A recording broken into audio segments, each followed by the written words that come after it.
Oh my gosh. Oh my gosh. Oh my God. I don't remember lilies smelling. Some do, some don't. It smelled all over your porch. Bells of Ireland. Oh my God, I never seen it. I hate to sound like a jerk, but I never seen anything like this. This video is sponsored by Skillshare. Hi flower friends, it's Nicole from Flower Hill Farm, and today I wanted to talk to you guys about flowers that smell good. Some that smell bad. Don't worry, none of them are ugly. Anyway, one of the questions I get all the time when I talk about a flower is, does that flower smell good? So I thought I'd compile a list of flowers that you can use for cutting. So this isn't like bedding plants for the garden or anything like that. These are flowers that you can use in a cut flower bouquet that have a lovely fragrance. We'll talk about the bad ones coming up in just a little bit. But I wanted to talk about why this is important, because one of the first things that my customers do when they are making a bouquet from the bouquet bar, or when I hand them a bouquet that they've ordered, is bring it to their face. They're expecting a pleasant aroma. So a lot of the focal flowers that we use in our bouquets, they actually don't have a smell at all. So if I were to make a bouquet with just maybe zinnias and gomphrena, statice, sunflowers, they don't smell at all. And sometimes people can kind of get an unpleasant aroma from a dahlia or a sunflower. People just associate flowers with smelling good. So these are things that you can add to your bouquets to bring in that fragrance and get those olfactory glands pumping. The next time someone sees your flowers, they'll automatically get that, oh yes, I remember. Let's get to the list. This list is not comprehensive. I'm probably going to miss a couple that have a beautiful aroma. I apologize to the flowers that I'm leaving out of this list. But it's also not just flowers. So there are some fillers or some foliage that also have a pleasant aroma. So those are gonna be sprinkled in this list as well. And I know I said 25, there's more than 25. I could not stop myself from going further than 25. So I think there's like 28 on my list. Anyway. The first one on my list, and this is in no particular order, is a sweet pea. I had a 15-foot row of them in 2020, and I swear no matter where you were standing in the garden, if there was a slight breeze, it was going to take over your senses. It was absolutely amazing. Moving on to hyacinth. One single hyacinth can fill a room with a sweet floral fragrance. Too much though can be too much, if you know what I mean. So the hyacinth, I had, I think 250 of them I planted last year. I'm going to have to move my hyacinth this season. So as they start to emerge from the ground, I think I'm going to pot them up. They are in a space that I need to move them. But let me tell you, the ones that I grew last year, they smelled so good, I could not believe it. So I can't talk about flowers that smell good without talking about roses. You'll be hard pressed to find a larger variety of fragrances than in the rose family. From sweet to woodsy to citrusy to spicy, there's an aroma for everyone in the rose family. I grew a few here, and so far my favorite is the Poet's Wife. It had a candy-like smell to me. I absolutely loved it. Okay, lavender. So lavender is one of those special flowers because lavender actually will maintain its fragrance even when it's dried. So that's why people just love lavender. They can't get enough of it. I have a few hundred plants in the ground here, and I am so looking forward to putting in just a couple sprigs, you know, 1 or 2 sprigs in a bouquet, and it could just take over and fill your senses with that beautiful smell of lavender. Oh, I think also people love to just buy bundles and hang them in their house, and the whole house smells. It's really nice. Okay. Tuberose. According to people on the internet, tuberose is the most fragrant stem you will ever come across. I cannot say this for myself because I do not think that I've ever smelled one. What's wrong with me? We need to fix this immediately. So tuberose has a complex, curious smell. It's described by someone on the internet as grapey, fizzy, chewy bubblegummy. That's tuberose. I hope to grow some myself and find out. They're not perennial here. They have to be lifted like dahlias in my zone. So that's part of the reason why I have not invested in tuberose yet, because I don't want to have another thing that I have to lift and store. Lilacs! Lilacs are one of the first blooms in the spring, those purple buds, but they come in so many different colors, pinks and whites and everything in between. So this flower has strong emotional attachments for many people. One whiff taking them back to the past, perhaps a childhood garden, grandma's garden, their aunt's garden. Lilacs are just one of those emotional scents that really bring people great memories. So lilacs are always a great thing to have. Some people have a hard time keeping them in the vase. They only have a couple of days, but if you put them in the right conditions and you treat them properly, you can get 5 to 7 days from a lilac stem. Lilies. Now lilies are one of those love them or hate them stems because they can be so strongly scented that it's overwhelming to your senses. While there are some varieties like the Asiatic lilies that I grow that are unscented, the Oriental, Rose, and other hybrid varieties are a highly scented flower. In fact, it can be too much and it could make some people sick, including me. When I did a video a couple of summers ago, I did a whole bunch of lily bouquets, probably 200 stems I was working with, and they were open, and I actually ended up having an allergic reaction to them, and it made me really dizzy. So you gotta watch out when you're working with a great number of scented flowers. Mock orange. Now mock orange, these lovely spring stems are absolutely so sweet smelling. Mock orange trees can be forced for early use, but typically they bloom in May or in June. One of my CSA customers last year invited me into her backyard for me to cut some of the stems. Wow, I was just completely overtaken by the entire tree. It was in bloom and I loved it so much. Thank you, Lily. I planted actually 50 mock orange trees last year on the property, so I'm excited for those to start to take off.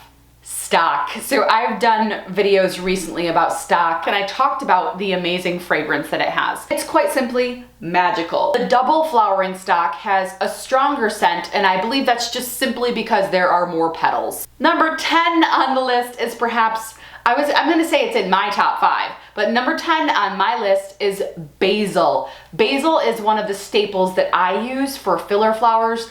Absolutely, I keep saying that, but it's true. It absolutely makes or breaks a bouquet. In fact, people don't often recognize where the smell is coming from when I have basil because they're not expecting the varieties that I grow, which are the lemon or the lime basil or even the cinnamon basil. So they're recognizing it as a delicious smell, but they're not recognizing it as basil. So I have to actually tell people most of the time, oh, that's a lemon basil, and they're just blown away. In fact, I had one customer who came back to one of my bouquet bars and bought just a bucket of basil because she loved how it smelled. Absolutely awesome.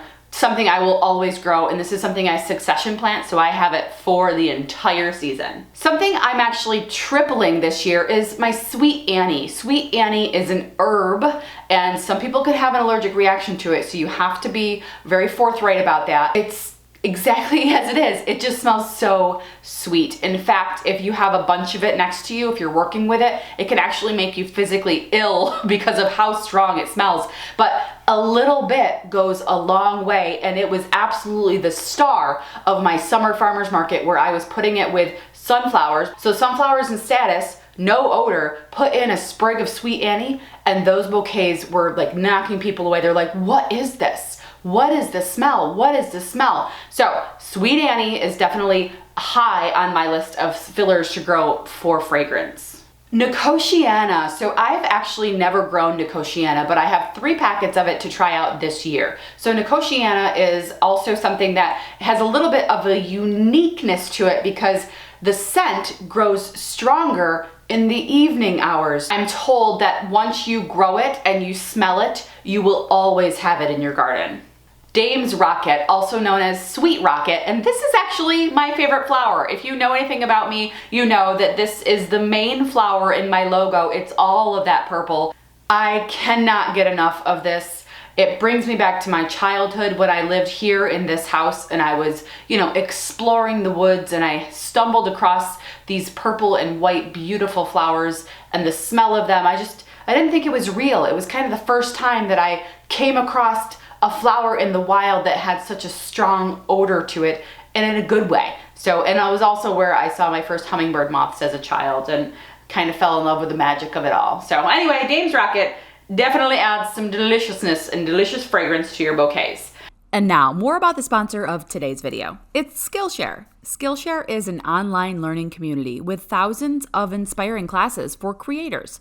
Explore new skills, deepen existing passions, and get lost in your creativity. So during the winter, I'd really like to graduate from my Bob Ross chia pet to more lush houseplants. And for that, I'm diving into a class with Ekta from Garden Up.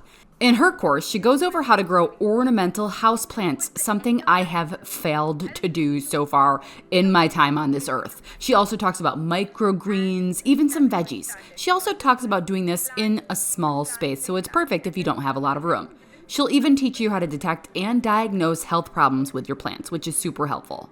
Skillshare is curated specifically for learning, meaning there are no ads, and new classes are always being added.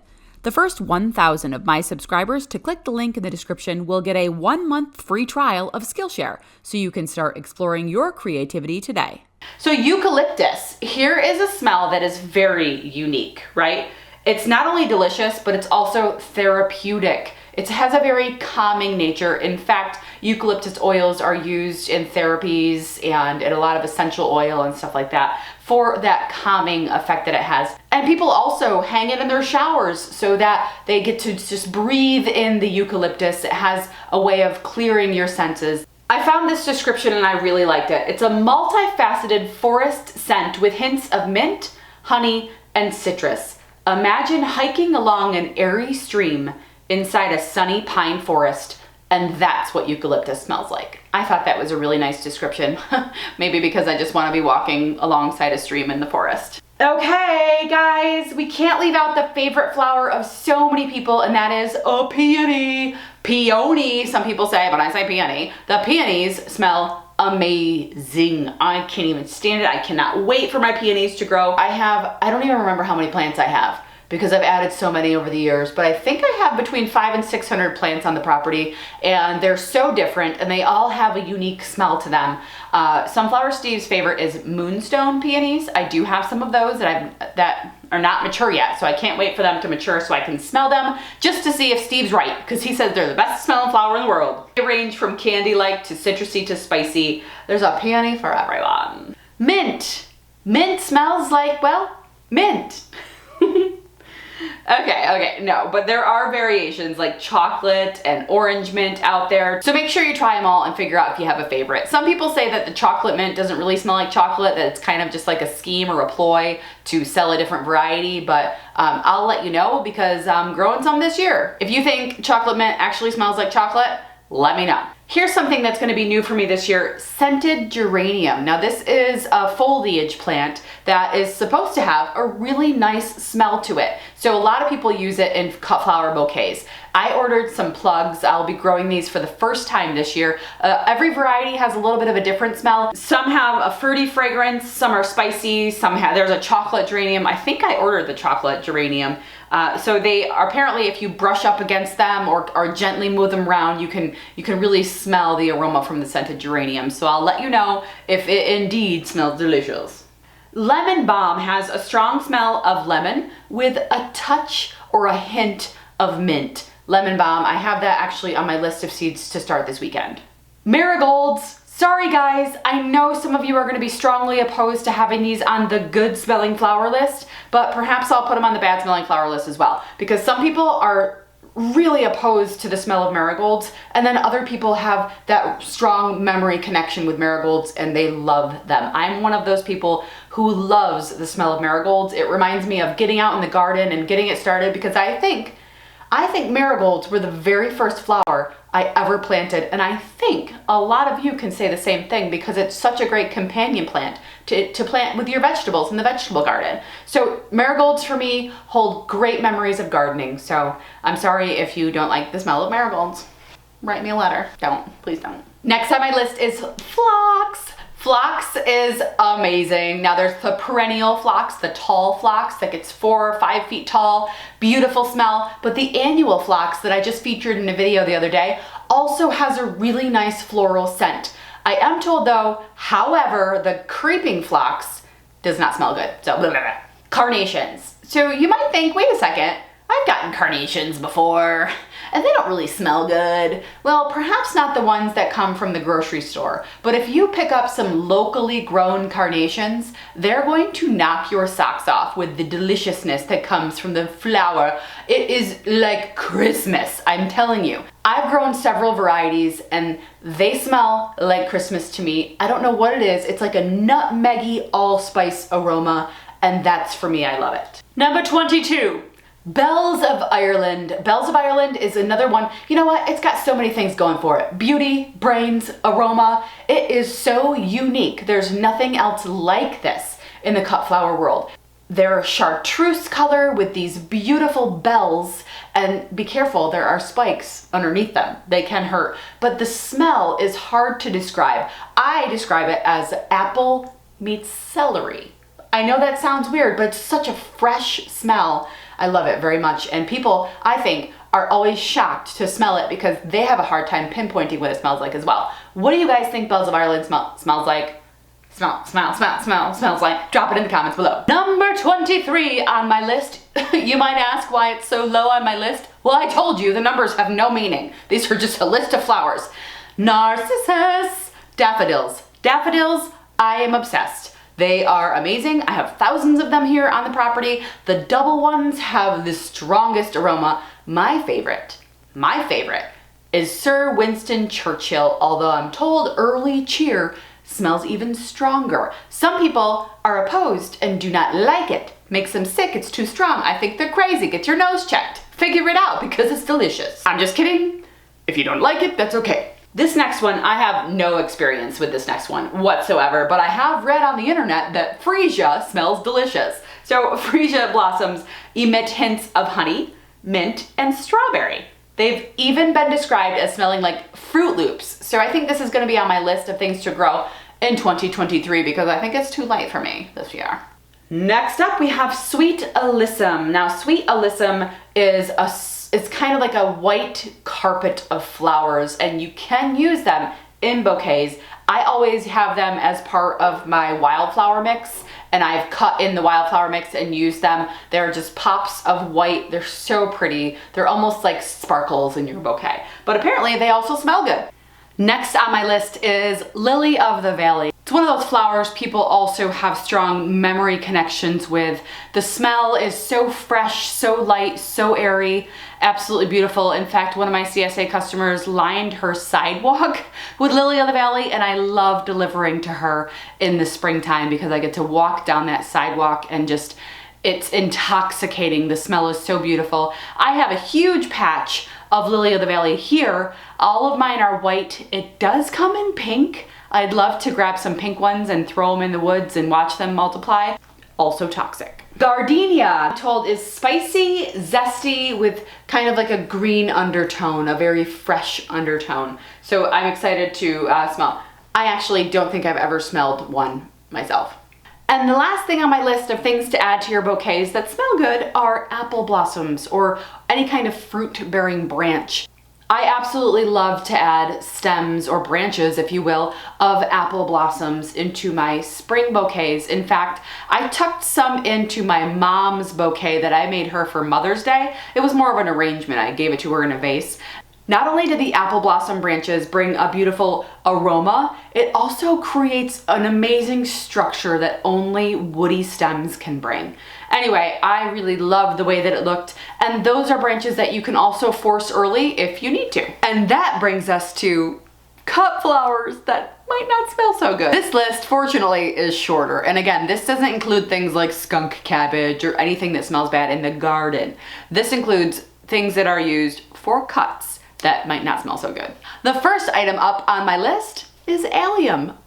According to my research on the internet, it's not the actual flower that smells bad, it's the foliage of the alliums that smell a little bit like onions, garlic, a little bit spicy like that. So what happens is the onions and garlics are all members of the allium family, so they all have that distinct smell. The bulbs, when you plant them, like, you can just smell it. To me, I get hungry when I smell alliums. Some people, it's a little bit off-putting, but honestly, if you don't like stick your nose in it, you're really not gonna smell it that much. Here's one on the list that surprised me a little bit. It's Fritillaria. Fritillaria is an absolutely beautiful flower, but apparently if you get close enough to it, oh God, those stink. Some will describe it as a musky smell, and you know, these things that tend to have an unpleasant aroma, the rodents don't tend to like these either. So if you're looking for something in your garden that the rodents won't bother, Fritillaria and Allium is probably a good bet. Next on my list of things that might not smell so hot is sea holly or globe thistle or eryngium.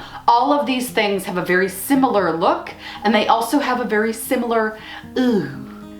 Sea holly might have a very distinguished look, and it has that blue color that everyone is so desperate to add to their bouquets. Some people though are hesitant to add it to their bouquet because the pollinators that are attracted to this flower is a fly. Some people say it smells like poo. Here's a tip though from a florist who says rinsing off the pollen can remove most of the odor. This next one, it might surprise you. It's a daisy. Daisies, they don't smell good. They're said to have a mildly earthy smell, which I wouldn't mind, but they're described as mostly smelling like cow manure. I'm no stranger to cow manure. Got farms all over this place. And the last flower that might not smell so great is something I've used in bouquets for a couple of years now. It's called candy tuft, and it's beautiful, but if you have a lot of it together, it's a little bit off-putting. In other words, it stinks. But I'm told it doesn't stink to high heaven, but if you get close enough to the actual tiny white flowers, they do stink. Take a sniff, it might be a mildly unpleasant experience. That concludes my list of 25 great smelling flowers. And 5 that really stink. I recommend that you find a flower or filler that smells fantastic and try to incorporate it into all of your bouquets, because people, well, they're looking for it. And you know that memory that smell creates, that smell created memory? Well, the next time they see one of your bouquets, that's probably gonna trigger a memory of, oh, I need to smell that. Keeps them coming back for more. Anyway, thanks for sticking around. We'll see you soon. Is that an attractive thumbnail? Here's the good smelling one. And then here's the 5 that really stink. I was just walking up the stairs and I tried to take a drink of my water. And my hair is usually long enough to where I could cover something up like that, but it's not long enough. So this is water. Yay. I think I should go like this. I'm so excited about this list. I still can't click. I bought some vintage drinking glasses. They come in 6 colors. I made it to my mouth this time. Smell memory is so strong. I remember all the smells. It packs a punch. This has me so excited for spring. I can't even stand it. Sir Winston Churchill. I want to make a perfume that smells like Sir Winston Churchill. Is that weird? A man-scented perfume? Oh, Winston.